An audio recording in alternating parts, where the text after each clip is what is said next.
King Crimson is a band that I regard very fondly. I first got into their music around 4 to 5 years ago at the end of my sophomore year in high school. I was a different person back then than I am right now, and not necessarily in a better way. But over that summer between my sophomore and junior years of high school, I improved on myself a lot, and I feel like King Crimson helped me a lot with that. It may sound cheesy, but listening to their music really helped me appreciate life and change myself for the better. Without them, I wouldn't be the person I am today. So when I saw this Iceberg chart floating around, I knew that I had to cover it. Not only would it make for an excellent video, it also gives me an opportunity to explore more about one of my favorite bands of all time. Before we start, we just have some housekeeping to get across. I know it's getting kind of redundant at this point, but just in case someone hasn't watched an Iceberg video before, a quick explanation is in point. An Iceberg chart is a chart about a general subject filled with different entries. The entries are sorted by layer, with the top layer being the most well-known information about the subject and the bottom layer of the iceberg holding the most obscure information about the subject. This ensures that an entire iceberg contains a pretty holistic view of a subject. So whether you know nothing about King Crimson, or if you've been a fan since 1969, you'll hopefully learn something new watching this series. I know I'm excited to learn while researching this video. Also, just keep in mind that while I'll try to be as objective as possible, I'll also include my personal thought on some songs, whether it be on how much I like them or my interpretation of what they mean. Obviously, we all have our own opinions on interpretations of art, so what I say isn't the only correct position, and it's totally okay if you disagree. And while I play instruments, I am no musical theorist or student, so apologies if I don't go into the technical impressiveness of many of their songs, even though it, in all honesty, shouldn't be understated. If I did, I'd at best be reciting words and phrases that I have little to no understanding of, and at worst I'd be misrepresenting information and just straight up saying wrong stuff. So please keep that in mind. With that being said, without further ado, this is the King Crimson Iceberg Explained. In the Court of the Crimson King. Our very first entry is fittingly the very first studio album by King Crimson. In the Court of the Crimson King was King Crimson's debut album, releasing on October 10th, 1969 by Island Records. The album is the band's most famous by far, with the painting of the schizoid man on the album art being one of the most iconic album covers in all of music, and one of the most influential albums in progressive rock. A little fun aside about the album art, it was painted by Barry Godber, one of the friends of Peter Sinfield, a band member. Godber was actually a computer programmer and not a professional artist, and the painting was a self-portrait. It was the only album cover that he made because he sadly passed away in 1970 at a young age, but it's still incredible that one of the most iconic album covers of all time had such humble beginnings. Back to the album, it consists of 5 songs: 21st Century Schizoid Man, I Talk to the Wind, Epitaph, Moonchild, and In the Court of the Crimson King. The album itself presents a very anti-war message and shows cynicism towards current state of affairs as well as the future. It was released to great success and was lauded for its very unique sound and composition, combining jazz, rock, and medieval music. 21st Century Schizoid Man, the first song in the album, paints a bleak picture of the future, the 21st century to be exact, and the downward spiral humanity will be in at that point. The first verse of the song talks about society sliding further into violence and paranoia, and how the rich will benefit from this. The second verse talks about how politicians will continue to wage war, killing many innocents, all to keep their own career alive, and avoid his own funeral pyre, so to speak. Obviously, this verse was inspired by the Vietnam War happening at the time, and sadly, it still is relevant to this day. The third verse talks about the destruction of culture and art in favor of commodities that only enrich corporations that don't really care about art, represented by the greedy blind man. So the poets starve and children bleed, while the general population is distracted by cheap entertainment and the newest product they don't really need. And then we have the titular 21st Century Schizoid Man. Schizoidism is a personality disorder where people actively avoid participating in society as well as interacting with others, showing little emotion. Well, if society has degraded to this point, I think everybody in the 21st century would be a schizoid man. I'm not going to go this in-depth on all their songs, but considering that 21st Century Schizoid Man is probably their most famous song, I thought it was worth fully explaining. The next song in the album is I Talk to the Wind.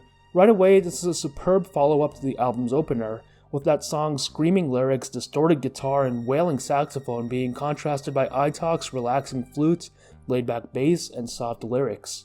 I Talk to the Wind seems like a direct follow-up to 21st Century Schizoid Man, with the song looking like it takes place from the perspective of the Schizoid Man. The lyrics are about a man drifting around aimlessly, speaking but not heard by the world around him. Third on the album is Epitaph. Another anti-war song, Epitaph is about a man who sees that the future of humanity will be dictated by war and suffering, and being unable to change it, this man accepts his fate and can do nothing but cry. I have some nostalgia for Epitaph, as it's the first song that I learned to play on the bass. It's not hard at all, but it was quite the confidence boost when I realized I could play a full song from one of my favorite bands. The next song on the album is Moonchild. Moonchild is the most abstract song on the album, both lyrically and musically. It's an incredibly peaceful and soothing song, and this is a controversial statement to make, but it's also probably my favorite song of the album. The lyrics are quite poetic in nature and seem to be set on describing a physical scene rather than stating a social message. The most commonly accepted interpretation of the lyrics are that it just describes the moonlight in various situations, and the actual child part is just metaphor.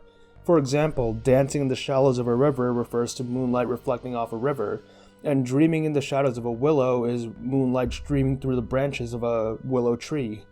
However, Moonchild is defined by its insanely long improvisation section, known as Part 2, The Illusion. This is over 9 minutes long after the lyrics end. The improvisation is very ambient and quiet, characterized by spaced out drum fills and guitar noodling. The improv section is pretty controversial among listeners, with many claiming it's just too random and empty to be interesting, and it is admittedly the worst improv of King Crimson across their albums. However, I do enjoy it, but I've always liked ambient tracks, so I must admit I do have a bias.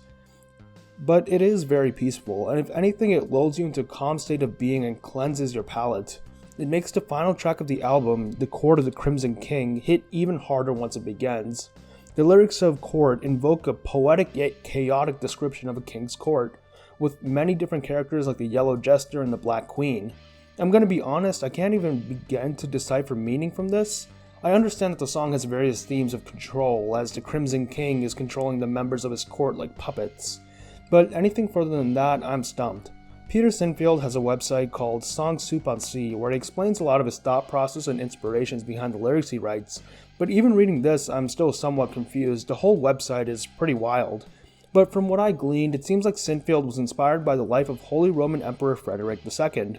But ultimately, all that really matters is that the song sounds super good. The song itself sounds apocalyptic and larger than life, and even if the meaning of the lyrics eludes you, they do a great job at painting a vivid scene in your head. This is probably the only song to rival 21st Century Schizoid Man in its popularity, and for good reason. Robert Fripp.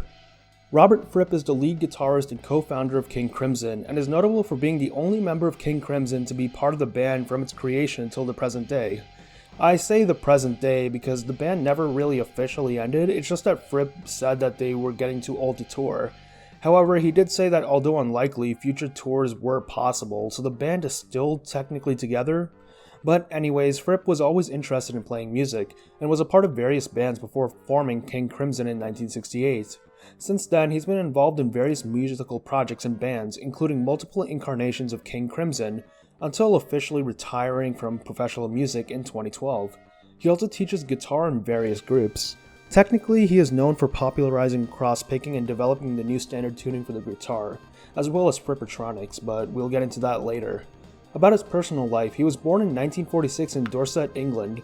He married singer and actress Toya Wilcox in 1986, whom he still lives with. Fripp has kind of created a persona of being no-nonsense and a strict man due to his live performances, where he just plays and sits without much fanfare or emotion showing. However, we did get more insights into his personal life later on, and a lot of us fans realized he was quite the opposite of that, which I will talk about later. Progressive rock. Progressive rock, more commonly known as prog rock, is the musical genre King Crimson is a part of. Prog rock arose in the 1960s as a way to kind of elevate rock music to a more dignified and culturally appreciated status. While the genre itself is very loose in what it's defined by, there are some certain key features that differentiate it. First is that the songs are typically quite long in length. And by long, I mean longer than anything that could be really played on the radio in its entirety, with the typical range being from around 6 minutes to 30 minutes. The second aspect of prog is that the lyrics tend to be more poetic in nature. The music also ideally tries to innovate sound, using technically impressive techniques to create new soundscapes. A lot of times they will fuse different genres like jazz, electronic, rock, and ambient in their music. Often, due to the length of these songs, an individual song will cycle through these different styles, genres, and techniques, with the songs having different sections. Personally, I've also seen that a lot of progressive rock music has a more medieval tone, where the music just sounds stereotypically medieval-like and the lyrics are often fantasy-oriented. However, this isn't universal, as I can think of some bands that don't fall under this umbrella, including King Crimson's incarnations after the 70s, but it was something that I noticed that I wanted to share. Basically, while most professional music release is meant to be stuff that's danced to, prog rock is meant to be listened to and analyzed. It's because of this that prog rock has kind of a negative reputation amongst most music connoisseurs, with many believing that the genre is full of self-indulgent elitists. And don't get me wrong, we definitely have our fair share of those, but that's not all of us. Some examples of popular prog rock bands are, of course, King Crimson, Yes, Rush, Emerson, Lake and Palmer, Caravan, Gentle Giant, Camel, and Genesis. Probably the most popular progressive rock band is Pink Floyd. Now, there are those who claim that Pink Floyd isn't progressive rock solely because they're too popular, but that's just complete nonsense. Pink Floyd's music checks off all the prog rock essentials, and the only reason why some people don't consider them prog is that they're so elitist and gatekeepy that they don't want one of the most popular bands of all time to be part of the genre they love so much. Well, too bad for them, because possibly the most popular prog rock song of all time is Bohemian Rhapsody by Queen. Although on the shorter end for prog, it is a part of the genre. Some essential non-King Crimson progressive rock albums I enjoy are as follows: Close to the Edge by Yes, Fragile by Yes, In the Land of Grey and Pink by Caravan, Romantic Warrior by Return to Forever, Metal by Pink Floyd, Animals by Pink Floyd, Octopus by Gentle Giant, Tarkus by Emerson, Lake and Palmer, and Mirage by Camel.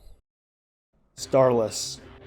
The final track of King Crimson's 1974 album Red, Starless is widely regarded as the best King Crimson song, just objectively.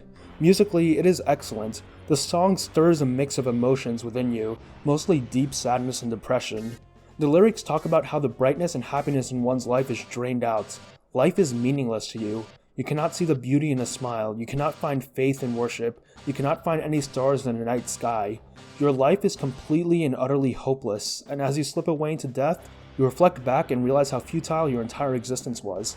It's kind of fitting because at the time of its release, Starless was the last ever studio song by King Crimson before they disbanded. But it's not just the lyrics themselves that portray this message. The instrumental of the song is excellent, especially in the long middle section without lyrics, where the soft instruments slowly linger and crescendo into an angry climax over the course of several minutes, perfectly portraying despair turning into anger and then finally acceptance without a single word spoken. Starless, in mine and many others' opinions, is not only the greatest King Crimson song, but perhaps one of the greatest songs ever made. It certainly has had a huge influence on prog rock, and music in general. I listen to the song quite frequently, and I would suggest that everybody give it a listen at least once. Power.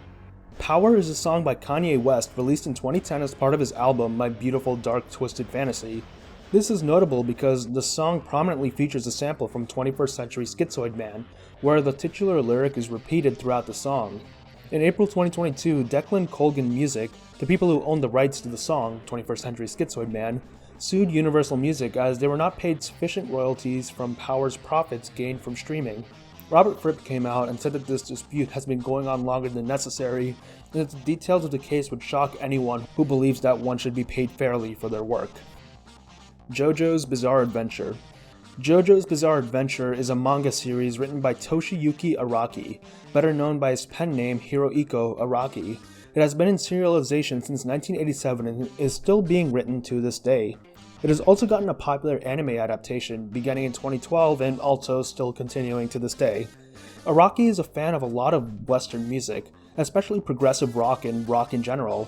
Due to this, Araki names many of his characters and powers, known as stands, after musicians, bands, songs, and albums.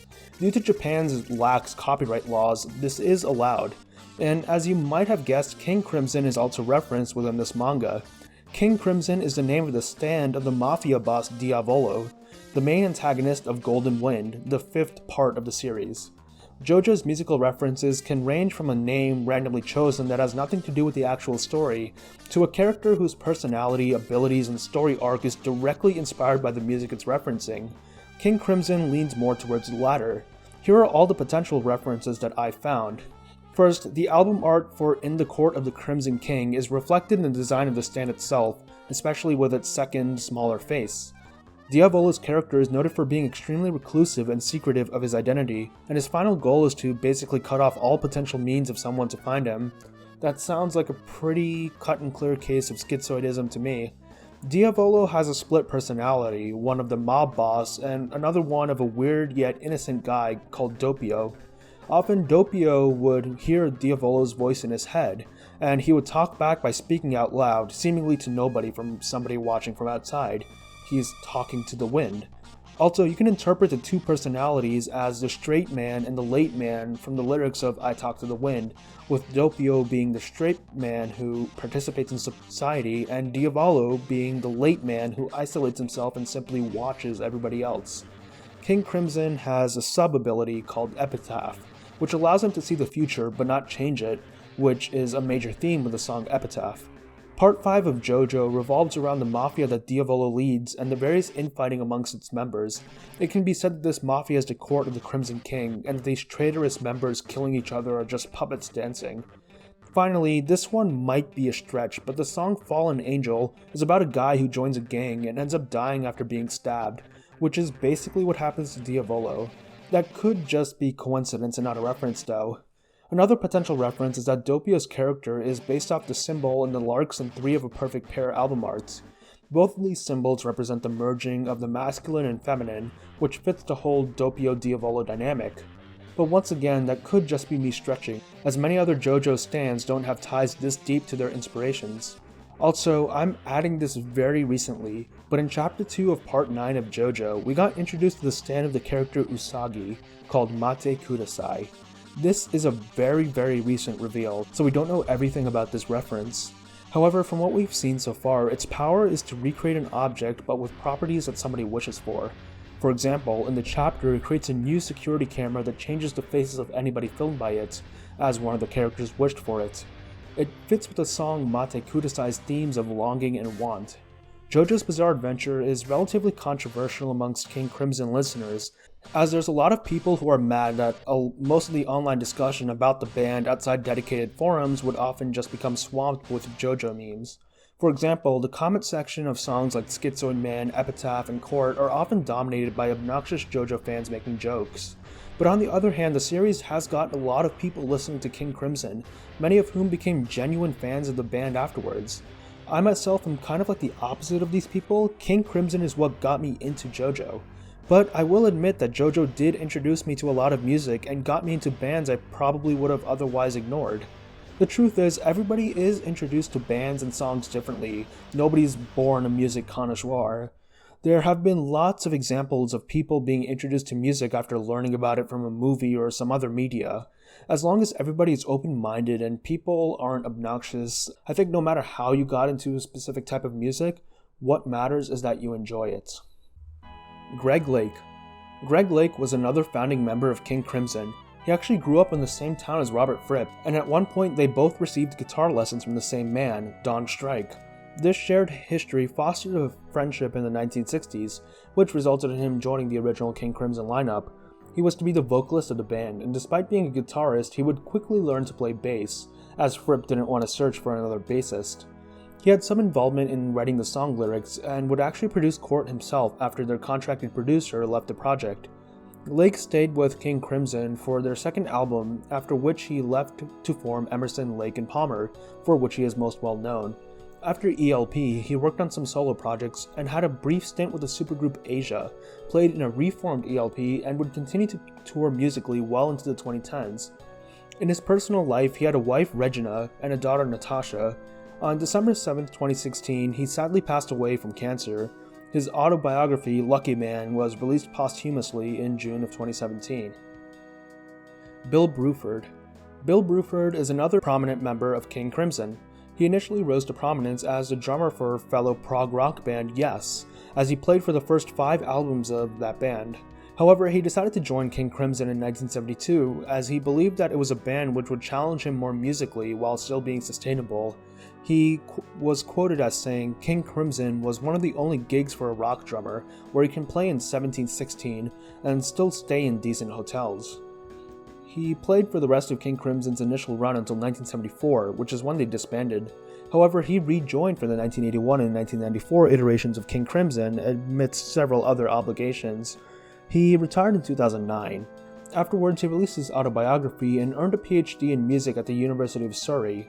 He was actually offered an honorary degree, but declined as he wanted to put in the work to get it, as he felt like he missed out on an upper education as a young man.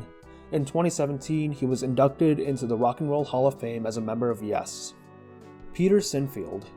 The last of the King Crimson members from this layer, Peter Sinfield is a poet and songwriter who wrote for King Crimson songs in the early years of the band.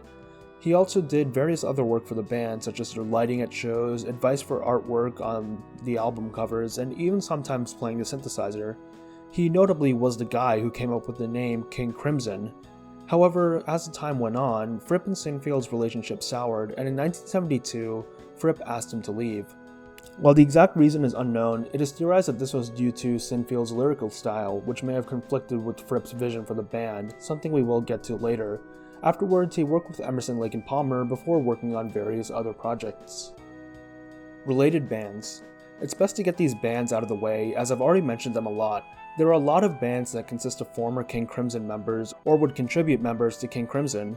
First is Yes, which we already established that Bill Bruford was once a member of.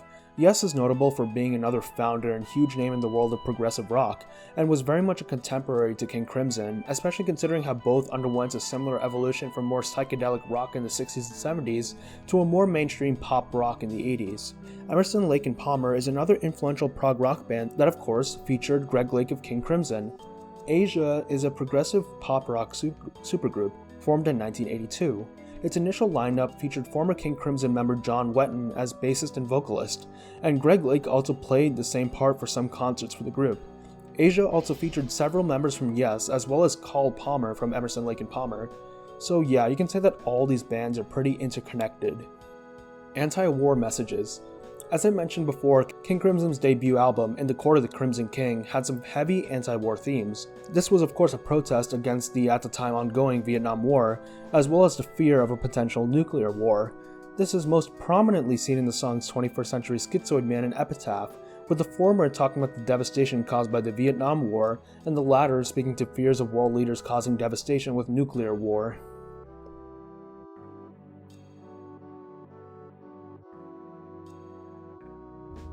Red. Red is the 7th studio album by King Crimson, releasing on October 6, 1974 through Island Records. It was also the last album released by the first iteration of King Crimson, as the band had actually disbanded a couple of weeks before the album's release. The band at this time only had 3 members, Fripp, Wetton, and Bruford, as seen on the album's cover. However, several guest musicians also contributed. The album consists of 5 tracks, and while there isn't an overarching theme or story to it, it can be said that the songs in the album deal with ideas surrounding death. The album opens with its title track, Red, which is an instrumental. It then fades into the second track, Fallen Angel, which tells the story of a man who lost his brother to gang violence in New York City. The intro is amazing, with the heavy distorted bass bleeding into the guitar, building up to the first lyrics. It's a very emotional song that it can't do justice through words, with the grief really permeating through the instrumentals. The third song is One More Red Nightmare, which is a lighter song in tone than Fallen Angel. The lyrics seem to be John Wetton singing about a nightmare he had about his plane crashing. He sings about how he felt safe in the plane until it started dropping, at which point he started panicking and praying to be saved from death. And well, his prayers were answered because he woke up on his bus safe and sound. By far the most upbeat and energetic song on the album, injecting some dark humor into the lyrics. Next up, we have Providence, which is just 8 minutes of some excellent improv. It is a song that is admittedly difficult to get into, especially with the intro of the song sounding like the band just tuning their instruments, but once it gets going, it gets going. And finally, we have Starless. I've already sung the praises of this song previously, so I'll spare you from having to listen to it twice. Red is an absolutely amazing album that all of you should listen to at least once, regardless of whether you enjoyed the rest of King Crimson's discography.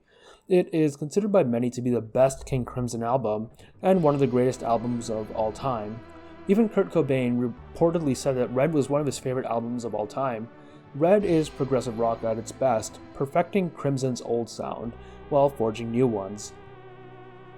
Tony Levin. Tony Levin is a very talented bass player who is known for his session playing on many solo and group projects. He's worked with John Lennon, Pink Floyd, David Bowie, and Buddy Rich. However, he's also notable for being a King Crimson member who stuck around for multiple lineups from the 80s to the modern day, a very impressive feat. Levin was born in 1946 in Boston, Massachusetts, and started studying the bass at the young age of 10. He played with various bands starting from the late 60s, and he's kept himself busy with music since then. He's become famous for not only his incredible bass skills, but also his use and popularization of the Chapman stick. He also invented this technique called funk fingers, where you attached modified drumsticks to your fingers to get a funkier sound on the bass. I can't reasonably do justice to how accomplished Tony Levin is, and I'd suggest you go look into his works if you're interested. He's a huge inspiration to me and many other people across the world. Discipline. Discipline is the 8th studio album by King Crimson. It is notable because it's the first album in the second era of King Crimson, defined by their 3 albums in the 80s. Discipline marked a huge step forward in musical development for the band, with a more groovier and funkier tone, very similar to Talking Heads if you know them. In fact, Robert Fripp played the guitar for the Talking Heads album Fear of Music. That's one of my favorite albums of all time, and that was before I knew Fripp actually did some of the music on the album. I mean, knowing that now, it seems like Fripp took a lot of inspiration from Talking Heads when making Discipline, as the album sounds exactly like something Talking Heads would put out, as a lot of bands in the 80s would take leaps forward due to new technology as well as being inspired by music from other cultures. Discipline was originally not meant to be a King Crimson project. Fripp wanted it to be the debut album of a new band, also called Discipline. While the album was musically great, there was a fear that it wouldn't have a widespread appeal, so the obvious solution was to rebrand this new brand as the latest incarnation of King Crimson for the name recognition. Also, Fripp felt as if the new music was something that the old band would evolve to play, so he was fine renaming the band. Personally, I like 70s King Crimson and 70s prog as a whole better than the more pop turn it made in the 80s. I absolutely love the larger-than-life, medieval, and almost fantastical tones of a lot of 70s prog, but I guess it wouldn't be called progressive rock if it didn't progress. And every time I listen to Discipline or any of King Crimson's 80s songs, I'm taken back by how much I like it across the board. While I like the 70s albums more as a whole, I think some of the individual songs from King Crimson's 80s discography are their best. So with that history and personal aside out of the way, let's get to the album itself. The album released on September 22, 1981, and featured a new lineup containing previous members Robert Fripp and Bill Bruford on guitar and drums respectively, as well as newcomers Adrian Belew, who played the guitar and did the vocals, and bassist Tony Levin. The album has 7 songs. First is Elephant Talk. The song itself plays on the meaning of the phrase elephant talk, which is a type of speaking where you get your point across directly without using too many words or articulating much. As such, the lyrics of the song are incredibly straightforward, literally just synonyms of the word talk, grouped alphabetically, sometimes broken up by the repeated line, talk, it's only talk. The best part of the song is when Belew has to say, these are words with a D this time, in the middle of him listing words with a D. That and the guitar sounding like elephants trumpeting in the background. Very funny. Next up, we have Frame by Frame. The lyrics of this one are simple. It's about someone who's suffering from anxiety over an unspecified situation, and is analyzing and reflecting upon the events that happened to try and figure out what happened. However, more notable is the guitar work in the song by Fripp and Belew. You actually might have heard this through a copypasta that circulated around meme pages some time back without even knowing it was about the song, and since the copypasta explains the guitar work pretty well, I'll just recite it verbatim. So both guitars are playing the same riff, but one of them is playing it without the last note, so it's in 13/8 instead of 7/4, right? And every time they play the riff, the second guitar lags behind by an extra note, and they get more and more out of sync until eventually they're exactly 1 bar apart and they start playing at the same time again. It's crazy shit, bro, you gotta hear it. The song in this technique was inspired by the traditional Indonesian music of gamelan, which utilizes polyrhythms and drop notes to weave time signatures. Next up, we have the song Mate Kudasai, which is Japanese for please wait. It's very quiet, sad, but ultimately a calming song. The lyrics themselves tell a part of a story that we don't know the full context for. All we know that it's about a woman waiting and longing for something. There have been many theories proposed about the song's full story.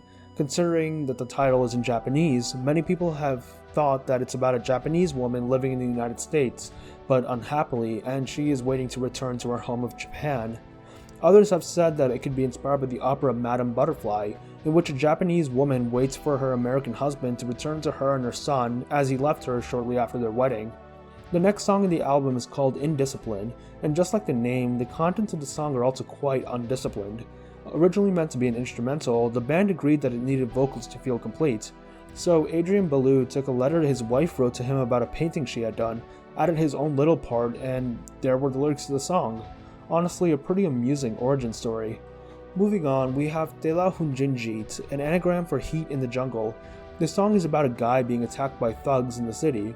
There's a really interesting backstory to the lyrics and production of the song, but that's in its own entry later down in the Iceberg, so I won't explain it here. Next up, we have The Sheltering Sky, a new age ambient instrumental notable for its use of synths and African drums. It's named after the 1949 novel The Sheltering Sky by Paul Bowles. Finally is the titular song Discipline, another instrumental. Like Frame by Frame, the song is inspired by gamelan, and it utilizes multiple guitars playing similar patterns, but some dropping notes, resulting in hectic time signatures. I mean, seriously, it's insane. Here are all the time signatures of the two guitars playing at the same time: 5/8 and 7/8, 5/8 and 4/4, 5/8 and 9/8, 15/16 and 15/16, 15/16 and 14/16, 10/8 and 20/16, 15/16 and 15/16, 15/16 and 14/16 again, 12/16 and 12/16, 12/16 and 11/16, 15/16 and 15/16, 15/16 and 14/16. The Fripp said that the song was called Discipline because it was an exercise in discipline for all band members. Nobody could really just play the same tabs or fills to accompany a lead singer or guitarist. Everybody had an equal part to playing the song, and each of them had to focus on their individual part while not getting ahead of the others. Truly some impressive stuff by everybody. Adrian Belew. So I just introduced him in the entry about Discipline. Born in 1949, Belew was initially a drummer as a teenager before switching to guitar. Self-taught, he quickly became known for a unique style where he would often use his guitar to imitate noises made by animals or machines, such as the animal noises in Elephant Talk. He's worked with notable bands and artists like David Bowie, Frank Zappa, and Talking Heads, and has been a member of King Crimson from 1981 to 2009. The contrast between him and Robert Fripp is quite funny because even though both are excellent guitar players, Belew is much more of a charismatic performer. If you look at times where they performed together live, Fripp would be stoically sitting on a stool while Belew would be prancing and dancing across the stage. John Wetton. John Wetton was a member of the 70s King Crimson lineup. He was born in 1949 and as a child would play bass lines on the piano for classical music, which got him interested in playing the bass. After joining King Crimson in 1972, he became the band's vocalist and led them into a direction with a heavier, darker tone. After the dissolution of King Crimson in 1974, another notable band he joined was the prog supergroup Asia in the 80s, from which he has had great success. Unfortunately, he passed away from cancer in January of 2017, and leaves behind a wife and son. Lark's Tongues and Aspic. The fifth studio album by King Crimson, Lark's Tongues and Aspic is a landmark album for the band in terms of style. The album featured an almost completely new lineup with Robert Fripp, John Wetton on bass, David Cross on violin, and Jamie Muir on percussion, as well as Bill Bruford on drum set. This incarnation focused more on experimentation, not only with Muir's percussion, but also with the newly added violin, moving the band from a more traditional jazz and rock sound to a more fusion jazz and even metal sound. The first song in the album is Lark's Tongues and Aspics Part 1, an instrumental starting off with this excellent percussion solo transitioning into this hard guitar riff representing the awakening of the consciousness. Afterwards, the track launches into a variety of acts with lots of contrasting textures. The song itself is a dance between Cross's sweeping, elegant violin and Fripp's grungy, aggressive guitar. The focus on the stark difference between loud and soft, intense and calm, can represent a recurring theme through the album, about the differences between an eventual reconciliation of the masculine and feminine energies. This theme is shown in the album art, with the fusion of the sun and moon representing the fusion of masculinity and femininity. The next song is Book of Saturday, a much simpler song compared to the one that precedes it, but a sweet one. The lyrics talk about a person who reminisces about the various memories he has about his loved one, and how they keep him tethered to her even when he tries to leave. The instrumental reflects the sweet yet somber nature of the lyrics. The speaker is clearly unhappy, but reflecting upon happier times. Next is Exiles, which starts with this long, brooding mellotron intro before launching into the lyrical part of the song. The song is about someone who moves to a new land to try and seize the opportunity for success and fame, but struggles with fitting in with his new home. He reflects on his past and wonders if a simple life at home would make him happier. Next up is Easy Money, a very sleazy song about a worship for money shown through descriptions of gambling and a lust for a beautiful woman, and eventually uses the money gained from our unsavory lifestyle to fuel his own hedonism. After that, we have The Talking Drum, an instrumental which features some excellent percussion. It's notable to me because of how it builds up throughout the entire song, only to be paid off at the end by a couple of seconds of jarring, ear-piercing violin. You'll notice that King Crimson has a lot of these songs that are instrumentals that just build up for almost the whole duration of the song with very little to no drop, and this is an example of one of them. Finally, we have Lark's Tongues and Aspic Part 2, another instrumental. This is just an epic 7 minutes of pure contained chaos, immediately starting with a powerful guitar riff leading into an ebbing melody for the first half of the song, while the second half just goes into full insanity, with the highlights being the violin maniacally screeching and the concluding cacophony of notes that lasts for almost a minute. After spending the entire album playing around each other, the masculine and feminine finally merge in one final glorious climax.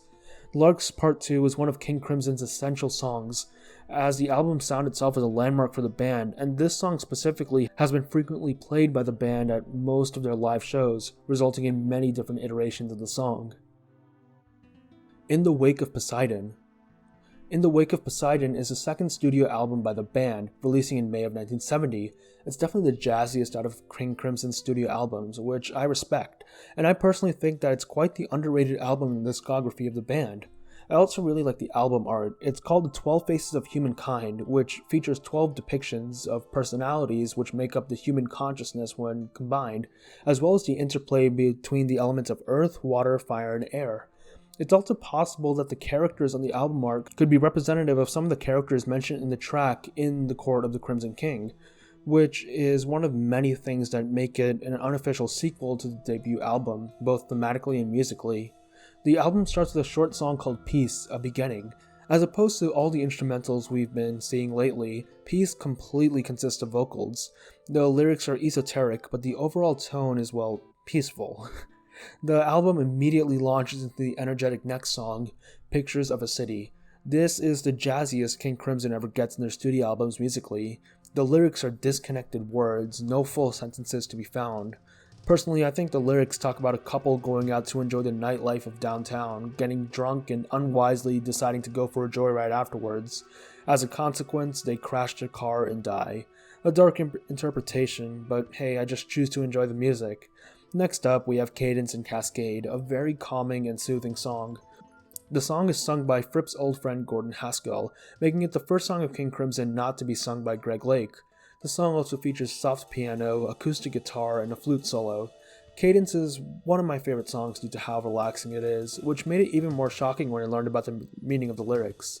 The song is about two groupies, Cadence and Cascade, spending the night with a singer named Jade.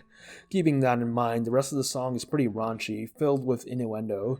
I never really paid attention to the lyrics because I was appreciating the instrumentals, but now I'll never be able to listen to the song in the same way. Afterwards is the titular song of the album, In the Wake of Poseidon. The lyrics explain a world on the verge of destruction, as well as what the inhabitants of this world do to cope. They either foresee the destruction stoically, grieve the upcoming loss, pray for salvation, try to consolidate what power they have left, or in the case of the madman, simply don't care. All the while, the world lies delicately in balance. Like The Court of the Crimson King, this song deals heavily with themes of war and how people react to it. Next, we've got a short interlude in Peace, a Theme, the second part to Peace, a Beginning. This part is completely instrumental, only featuring acoustic guitar. Next is one of the fan favorites of the band, Cat Food. I'm not going to explain it here since it gets its own entry later down the layer. After Cat Food, we have the Devil's Triangle. This song is a remix of sort of Gustav Holst's Mars, with a highlight being a sample from In the Court of the Crimson King peeking through at the end amid chaotic instrumental. Finally, we have Peace and End. A sort of combination of the two previous incarnations of Peace, it combines the two, having both vocals and instrumentals. A nice palate-cleansing way to end the album. Radcrim. Radcrim is the name used to refer to the latest era and lineup of King Crimson from 2013 to the present. This era is characterized by a return to the sound of 70s King Crimson. While there haven't actually been any studio albums released during this time period, the era is defined by reimagined covers of older King Crimson songs, some covers of non-King Crimson songs, and some live performance-only songs. The name is derived from the live album Radical Action to Unseat the Hold of Monkey Mind. Released in 2016, this live album is arguably the greatest landmark of this modern era of King Crimson, acting as a great recap to not only the tour which the songs come from, but also to King Crimson as a whole, as the album contains covers of many of King Crimson's most iconic songs. Islands.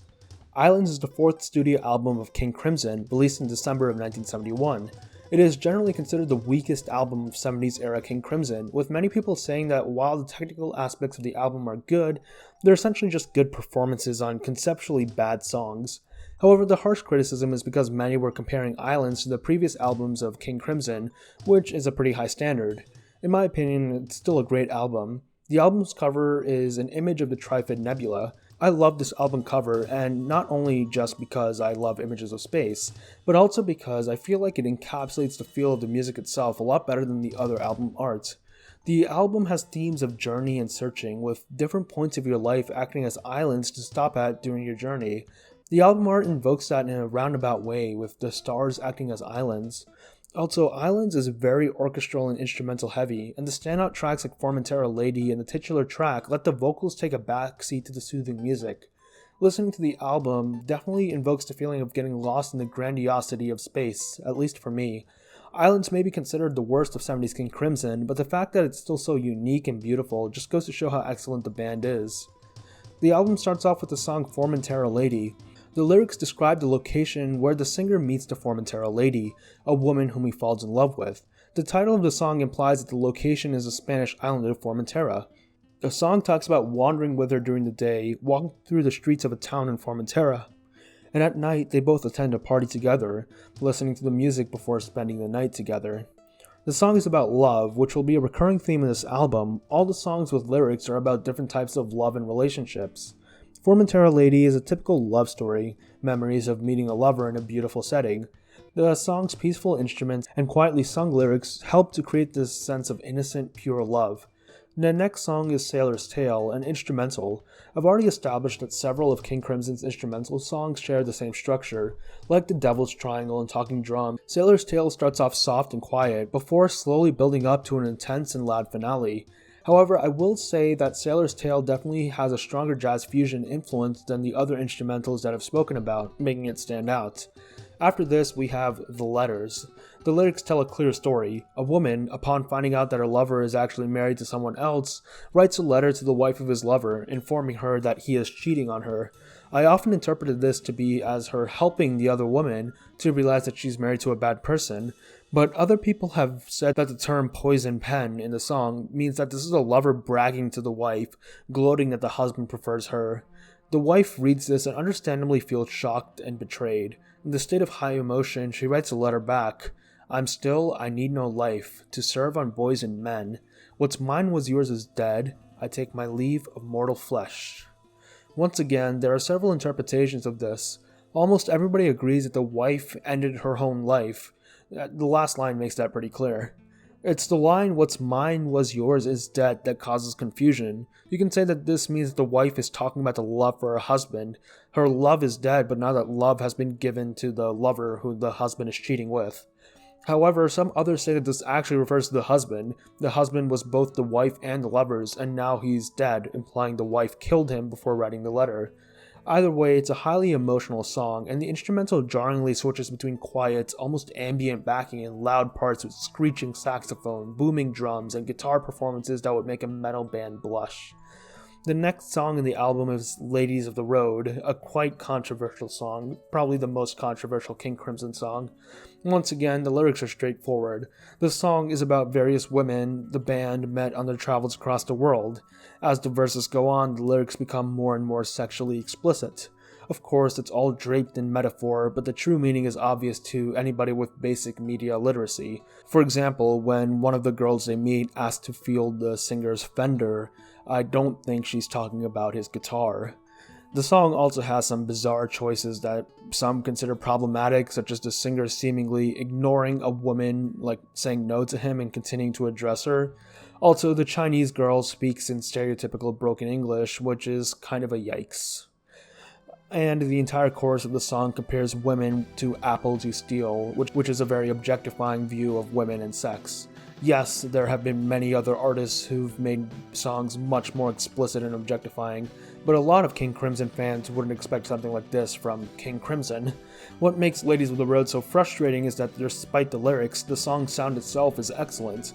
The slow, driving bass accentuated by the sultry saxophone offers a deep backing to the verses, and the chorus is backed by a light, cascading instrumental.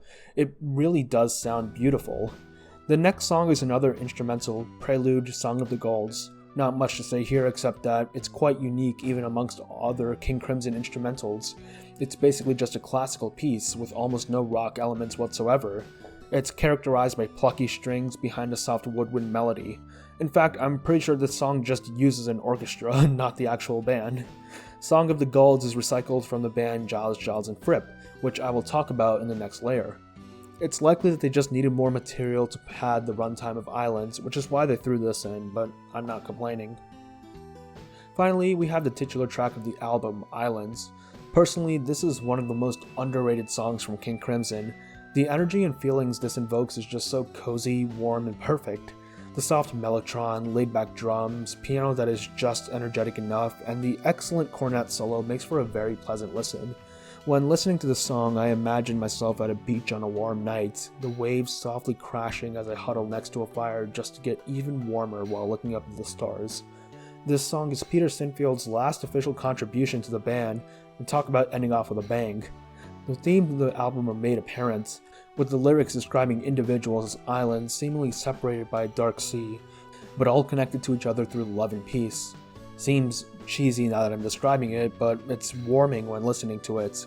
Many Crimson fans criticize Sinfield's lyrics for being too poetic and not suitable for music, but Islands is an example of this style working. This album is less about showing off musical progression, but rather invoking vivid feeling and imagery within the listener, in which case poetic lyrics are welcome. There are these things called pitch-black playback events, which basically involve you sitting down in a pitch-black theater with no distractions, putting on a mask to block even more light, and listening to an album played from a state-of-the-art sound system. There have been such events for a court, but I think Islands, with its rich and varied instrumentals and emphasis on feeling, would be perfect for such an event. So yeah, if you didn't get it by now, I absolutely love Islands, even with its flaws, and this isn't the last you'll see of it on this iceberg. 3 of a Perfect Pair. 3 of a Perfect Pair is King Crimson's 10th studio album, released on March 27, 1984. While I used to think of it as just one of the band's 80s albums that had some good songs but was no discipline, learning about the thematic ties of the album made it much more interesting to me. There's a lot of cool ideas at play here.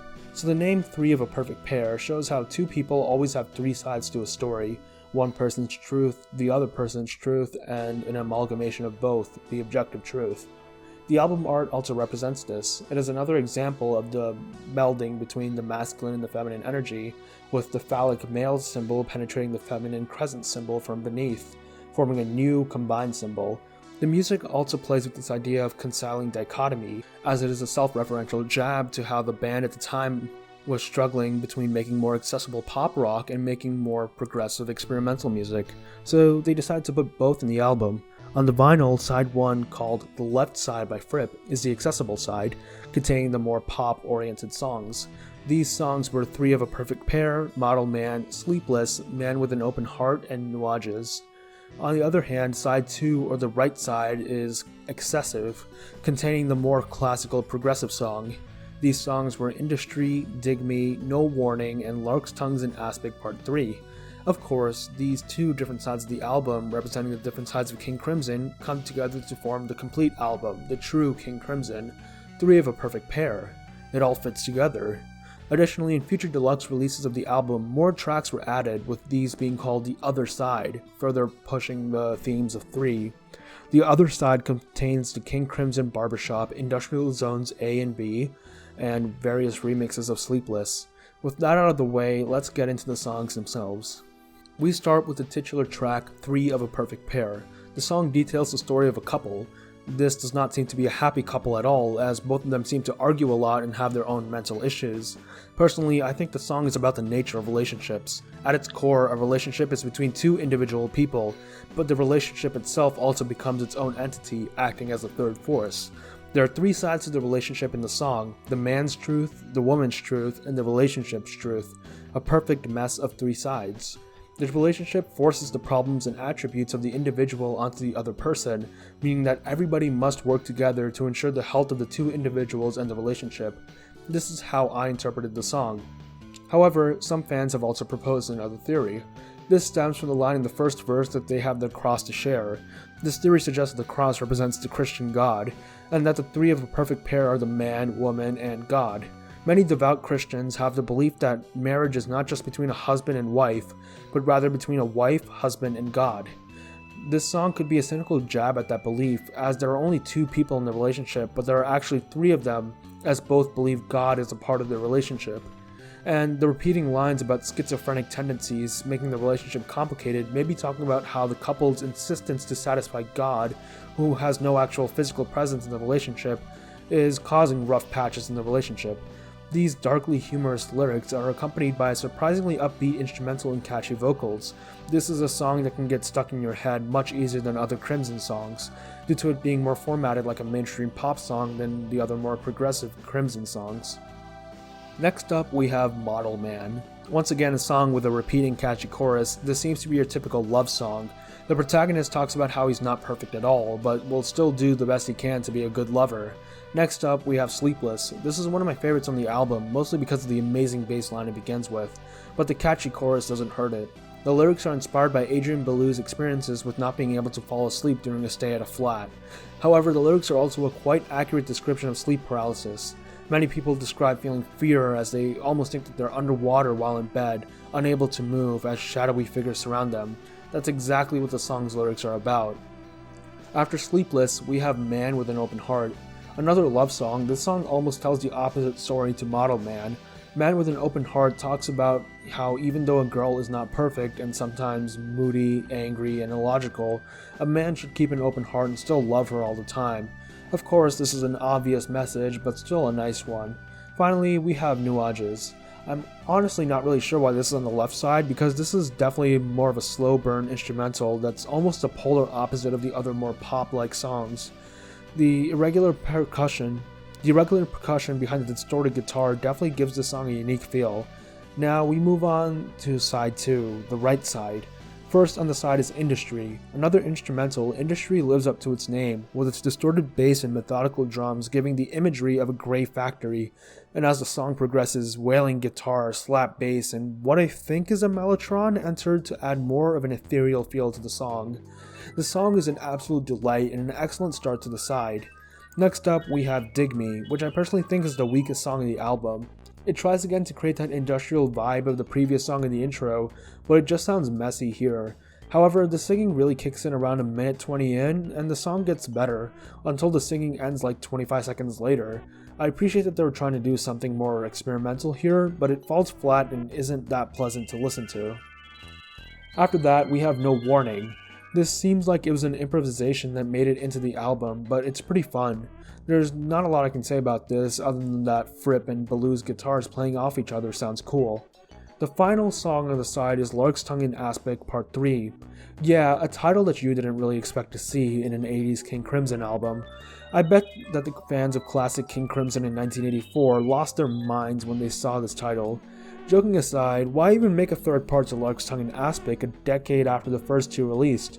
Well, just because they could. This song was probably specifically made to answer the question of how would this new iteration of King Crimson compose and play Lark's Tongues in Aspic. We see some similarities melody-wise near the beginning, but the song later diverges from the classic Lark sound, instead opting for the sound of the 80s band. However, one issue with the song that I don't like is that it fades out. I never like when songs decide to end by just fading out, but it's especially egregious here. It just feels like the song doesn't finish and just ends in the middle, like somebody turning down the volume on the radio in the middle of the song. This isn't really mitigated to the live version of the song I listen to, as they just decide to immediately transition into the next song. It really brings down the whole thing. This isn't the last we'll see of the Lark's Tongue series, as there will be more additions in the 90s iteration of the band.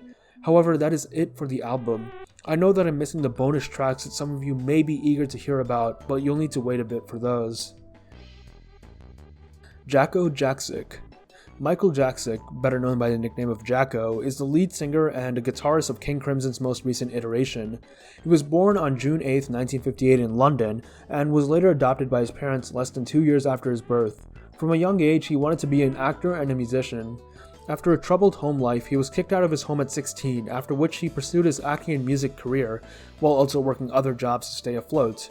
Between the 70s and 2000, he was a member of many different bands, such as Rapid Eye Movement, no, not that one, the Kings of Oblivion, and the Kinks. He also had some solo projects. However, he becomes relevant to the subject of this video around 2002, where he became a member of the 21st Century Schizoid Band, a group that played many of the classic King Crimson songs, featuring many former King Crimson members. By 2010, his involvement with this group led to him getting close to King Crimson itself, and he struck up a friendship with Robert Fripp, playing with him and even working on some King Crimson projects. When the new King Crimson lineup was announced in 2013, Jacko was a part of it as a guitarist and singer, and he is still technically a member to this day. He's known for blending musical styles from various cultures and genres in his playing.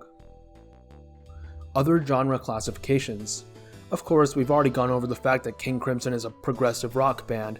However, there are some other classifications that they can fall under, or at least some of their eras could fall under.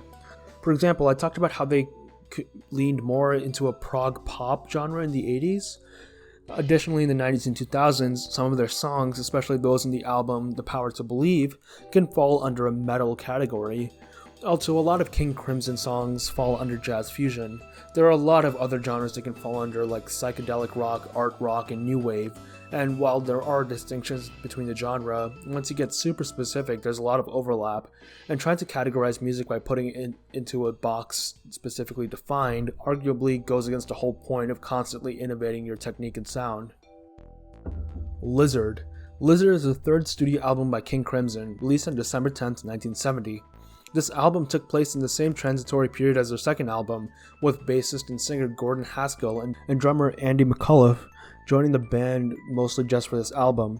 As such, this album stands out even amongst Crimson's varied album sounds, having a more jazzy and almost medieval sound in some of their songs. However, despite the more unique and experimental sound of the album comes from a time when the band was not in a good place, and some of it is still considered controversial by fans. The band members themselves were miserable.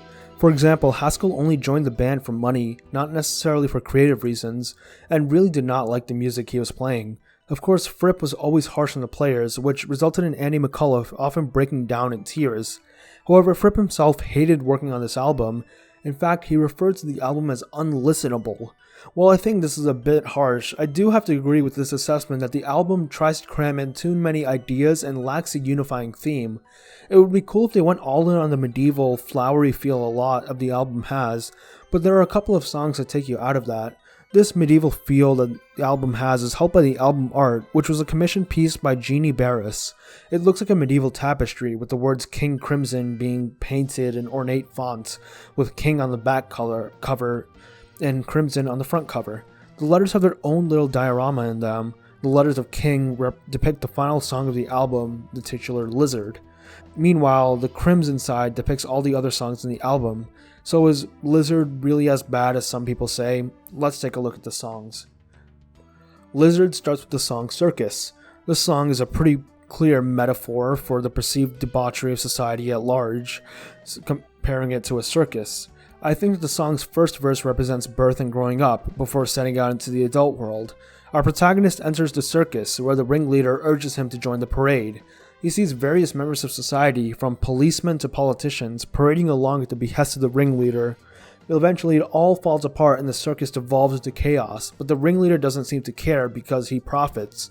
A very cut and dry story about how societies tend to work towards their own destruction just for the benefit of the few at the top. Next up, we have Indoor Games. Playing off similar themes of the previous song, Indoor Games is basically a comedic roast of a rich man. The song is about this rich man who thinks that he's well respected, but unbeknownst to him, his coworkers laugh at how pathetic he is behind his back, while his seventh wife hopes for him to die so she can collect the money she married him for, and his friends only pretend to like him because they don't want to offend him and get him mad at them. His entire lifestyle is nothing more than indoor games. A fun fact about this song, it ends with a fit of laughter. This was not actually planned. Apparently Haskell just started laughing after they rehearsed the song, thinking that they sounded terrible and that the lyrics themselves were just awful. This laugh was kept and mixed into the final song. Third, we have Happy Family. Tonally, it's very similar to the previous song in that it's more lighthearted. The song unexpectedly tells the story of the breakup of the Beatles. They don't use the actual names, but rather substitute names. Judas is Paul McCartney, Jonah is John Lennon, Silas is George Harrison, and Rufus is Ringo Starr. It simply tells the tale of how they rose to their insane fame before each going their own ways. One particularly funny line is Nasty Jonah grew a wife, Judas draws his pruning knife. This of course refers to John Lennon marrying Yoko Ono, and how Paul McCartney often implies that Ono was a huge part of the band splitting up. The breakup of the Beatles happened in the spring of 1979 and was a huge topic of discussion, so it makes sense why King Crimson would make a song about it that same year. Next up, we've got a tonal shift in the album with Lady of the Dancing Water. We start to get into the more calm, romantic, and atmospheric songs that we see in Islands. It makes sense that some of that style would be present near the end of Lizard. After all, Islands came right after Lizard. Lady of the Dancing Water is a romantic song about the narrator reminiscing about the titular lady, how he'd get lost in her glowing eyes and crave the soft touch of her fingers. However, that was in the past, and they are no longer together. The definition of short and sweet. Fripp did say he enjoyed playing on the song, and the flute in the song is pretty notably great. Finally, we have the titular Lizard. This is an absolute monster of a song, coming in at a whopping total of 23 minutes and 20 seconds, making it the longest song on a King Crimson studio album. Truth be told, it's more like 4 songs just combined into one: Prince Rupert Awakes, Bolero, The Battle of Glass Tears, and Big Top. The lyrics are very flowery, but the basic gist of it is a revolution is happening in some medieval kingdom. However, the story isn't really the point of the song here, but rather the almost 20 minutes of instrumental. I can't do it all justice by just describing it here, as there is a variety of sounds and melodies packed into Lizard. I said near the beginning of the video that I like the more psychedelic medieval feel of 70s prog rock, and this track perfectly encapsulates that. Album-related box sets. Box sets are these massive, expensive collections of music, each covering an era of King Crimson. These box sets typically contain vinyls, multiple CDs with several live and alternate versions of studio tracks, as well as projects and some improv. They also include guidebooks and physical memorabilia. Of course, many of these box sets are divided by album eras. There's one for Court sharing the same title, Islands called Sailor's Tales, which covers Wake, Lizard, and Islands, Larks, Starless, and one for Red called The Road to Red. The 80s trilogy only ever got one box set called On and Off the Road. The final album connected box set was for Thrak. There are other box sets but not connected to albums, and we'll probably talk about them later. Major live albums. Live albums are compilations of performances of live shows. There are many of them from across the years, but here are some that I think are notable, and I won't go into further detail about elsewhere on the Iceberg. These live albums include Heavy Construction, Ladies of the Road, Live in Toronto, Epitaph, Absent Lovers, The Night Watch, Vroom Vroom, and The Great Deceiver Parts 1 and 2. Cat Food. As you already know, Cat Food is a song on the album In the Wake of Poseidon. This song is unique because before it was released as part of the album, it was released as a single. This was King Crimson's first attempt at making a pop single, a song that was more conventional for the time. Of course, the song was still quite unique, with its acoustic guitar, discordant piano, and funny lyrics providing a whimsical tone. Overall, the song is about how the consumption of processed food bought from places like supermarkets is not healthy for you, comparing it to cat food. Cat Food is a fan favorite of King Crimson's, and a must-listen for anybody into the band. There's also more fun facts about the song that I will get into in later entries. I'm Wheels. I'm Wheels. This is referring to a lyric from the song Neil and Jack and Me. Adrian Belew starts the song with the line, I'm Wheels. I'm moving wheels. I'm a 1952 Studebaker coupe. The absurd nature of these lyrics, as well as the comedic way it is delivered in the song, made this phrase into a meme in the King Crimson community. That's really all there is to say about this. DGM. DGM, or Discipline Global Mobile, is a record label founded by Fripp and David Singleton in 1992. After 2 decades of professionally recording music, Fripp found himself frustrated with the state of record labels in the industry, so he decided to take control by making his own, as well as providing a more ethical alternative for other artists. So working together with his acquaintance David Singleton, they founded DGM with the following 5 business aims. 1. To help bring music into the world which would otherwise be unlikely to do so, or under conditions prejudicial to music or musicians. 2. To operate in the marketplace while being free of the values of the marketplace. 3. To help the artists and staff of DGM achieve what they wish for themselves. 4. To find its audience. And 5. To be a model of ethical business in an industry founded on exploitation, oiled by deceit, riven with theft, and fueled by greed. The main point to take away from this is that it allowed artists to retain all copyright to their work, which stood out amongst all the other record labels which require artists to sign over copyright to basically anything, including music and art. And they walk the walk. For example, the DGM logo is not actually owned by DGM, but rather the artist they commissioned to make it. No written contracts are signed, but agreements are rather made on some sort of a trust honor system, which admittedly does make it kind of risky. However, DGM has had a positive impact on the music industry, allowing for more experimental music that other labels wouldn't take to be produced. Alongside King Crimson and several solo projects of its various members, DGM also has artists in many different experimental and alternate genres. Robert and Toya Sunday Lunch. Robert and Toya's Sunday Lunch is a series on Toya's official YouTube channel where the two would do an activity together, mostly playing music, and upload it to YouTube.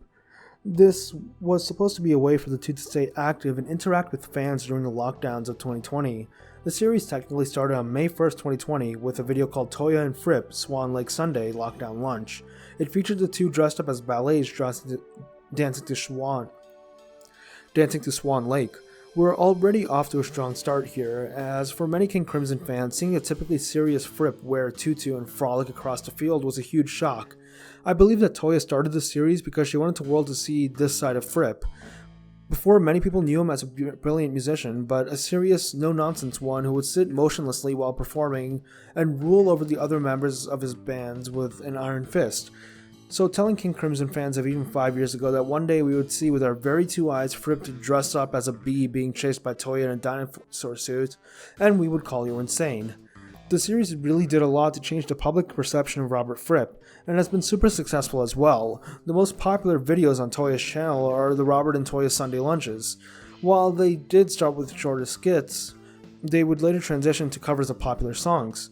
They even started some other series like The Objects of Desire and Upbeat Moments, which were more discussion based. The Sunday Lunch series still continues to this day. The Condensed 21st Century Guide to King Crimson. The Condensed 21st Century Guide to King Crimson is a compilation of some of the band's best songs from across all their eras. It had a physical release in 2006 as a set of 2 CDs, with the first CD focusing on the band's late 60s 70s era, and the second CDs focusing on the 80s and post-90s era. It contains songs from every studio album except for Lizard and The Construction of Light. The fall album is available to listen to on YouTube, so if you want to get a gist of the various eras and sounds of the band quickly, this is a good way to do so. However, keep in mind that a lot of great stuff has been missing and some of the tracks, like Starless, are abridged, so you're not listening to the full thing. Fripp's solo career. Alongside his work with King Crimson and various other groups, Fripp has created many solo albums and projects. The first of these was released in 1979 and was called Exposure. Interestingly, this was more of a pop album than prog. Next up was the album God Save the Queen, or Under Heavy Manners, released in 1980. This was a more experimental ambient album, mostly focused on improvisation and a technique called frippatronics, which will be explained in greater depth in the next layer. Immediately after came Let the Power Fall, which was more frippatronics. Then there's an almost 20-year gap to The Gates of Paradise, released in 1998. This was once again more ambient work. He also has a project called Music for Quiet Moments, which is a collection of over 50 ambient soundscapes. If you're wondering why a lot of Fripp's solo career focuses on ambient music, this is probably because Fripp collaborated with Brian Eno in the early 70s. Brian Eno is credited as the guy who created the ambient music genre. It's not like other genres where it was an evolution of previously existing genres. No, he literally created it. Fripp worked with him on 2 new studio albums called No Pussyfooting and Evening Star, both of which are ambient. Working with Eno must have definitely gotten him interested in ambient soundscapes, and we're lucky for that. Court-Wake similarities. One of the biggest criticisms of In the Wake of Poseidon is that it was too similar to the previous album In the Court of the Crimson King, almost to the point of being self-plagiarism. I mean, just look at their names. Furthermore, the structure of the album and the songs on them are also quite similar, so let's go through them. If we ignore Piece of Beginning, which doesn't even last more than a minute, the album begins with Pictures of a City, which is definitely similar to 21st Century Schizoid Man. In fact, if you want to stretch it, you can say that Piece of Beginning, leading into the loud opening notes of Pictures of a City, mimics the near silence of the opening of 21st Century Schizoid Man, leading into the loud jump scare riff around 30 seconds in. Looking at the songs themselves, the case against Wake gets stronger. We have loud ascending notes repeated several times, like the Schizoid Man. This is followed by vocals. These previous 2 steps are both repeated until the middle section of the song, characterized by fast-paced, loud instrumentals. Hell, the wailing saxophone sound is almost identical between the 2, and the bass line here is very similar to Schizoid Man's. However, to the credit of Pictures of a City, the instrumental here does have a calmer section, which Schizoid Man lacks. The instrumental section then climactically leads to the last part of the song, where the lyrical structure of the beginning is repeated before escalating into a loud and chaotic end. So far, Pictures of a City does seem heavily inspired by Schizoid Man. The next songs of the album respectively are I Talk to the Wind and Cadence and Cascade. Both of these are calm, slow-paced songs to provide you with a breather after the chaos of the previous songs. Both of them also prominently feature the flute. Well, we're 2 for 2 here, and soon to be 3 for 3. Although In the Wake of Poseidon is the album's titular track, it doesn't compare to Court's titular track, but rather Epitaph. Both of them are mellotron heavy, have somber vocals, have a prominent drum sound, and have a middle instrumental section that led into the final lyrical verse with soaring mellotron. Furthermore, the songs are also about the exact same thing. Both of them talk about people's sombering reactions to seeing that the future only holds the destruction of the world. This is probably the best example of self-plagiarism on the album. Wake is literally just Epitaph at home. However, the next pair of songs on the albums, ignoring Piece of Theme, are quite different from each other. While Moonchild is a laid-back, quiet, and somber peaceful song with a long stretch of ambient, sparse improvisation, Cat Food is an upbeat, short, and silly pop song. These 2 songs are like night and day, so let's move on. The final songs of their respective albums, once again ignoring Peace and End, are In the Court of the Crimson King and The Devil's Triangle. Now, there are people who say that these 2 are similar, but I disagree.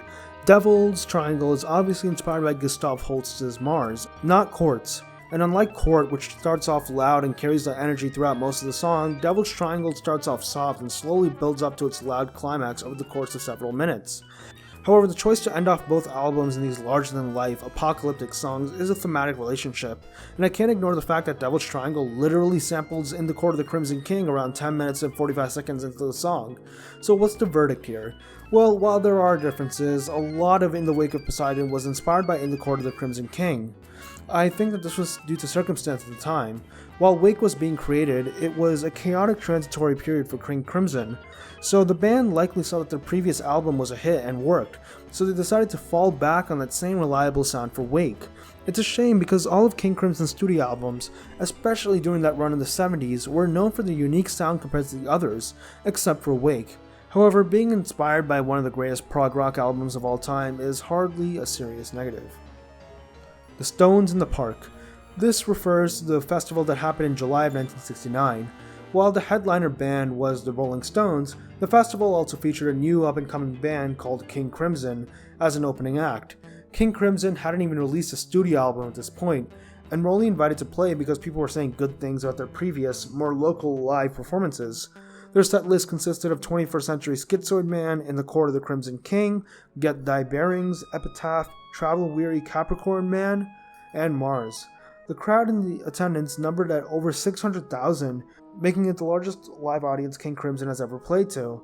Needless to say, the crowd loved their performance, and it helped increase the rate of King Crimson's rising popularity. Their shows afterwards was packed. I repeat myself when under stress. This is referring to a repeated line from the song Indiscipline. Like I'm Wheels, this has become a meme in the King Crimson community, with many people referencing it or parodying it as a joke. That's really all there is to this. Fracture is hard. Fracture is a song on the album Starless and Bible Black. I'll go into the specifics of the song when I get to the album's entry on the Iceberg. Here I'll just talk about the song's notorious difficulty, specifically the guitar part. I'm no guitar player, so I don't know the full technical aspects of it, but the rhythm, tempo, and actual frets and guitar pickings you need to play are super difficult. While a decent guitar player could probably play some individual parts with some practice, the difficult part comes with playing it all at once. Fripp himself said that Fracture is impossible to play. One thing I can't ignore here is the Failure to Fracture series by YouTuber Make Weird Music. In this series, he documents his story about how he learned to play the song over the course of 22 years. However, I will say that he goes way deeper into it than most, and he truly tried to understand and master the song, which is a commendable effort. However, it's possible to actually learn the song in a much shorter time, as shown by the various covers people have made. One example of this is this cover by Maria Barbieri, which was so impressive that Fripp himself shared this on his Facebook. I also feel like I have to talk about the song Fractured here. It's basically a sequel from the album The Construction of Light. The guitar part in this song is just as complex. When listening to it, many people assume that it's two guitars playing for most of the song, but it's not. Fripp is playing all that on his own. Fracture is a testament to the insane guitar skills of Robert Fripp. He not only developed the technique to play it first, but he also practiced it enough to consistently play it over and over again during recordings and live shows. That is truly commendable, and why Fripp is considered to be one of the greatest, if not the greatest guitar player. So that is it for part 1 of this Iceberg. We covered less than 1/3 of the full Iceberg, and I didn't want to take on that Herculean task all at once. I want to know if you guys liked this video, and if you're interested in me completing the series. So with that being said, thank you for watching. Make sure to like, subscribe, and join the discussion down in the comments. I will see you guys next time. Peace.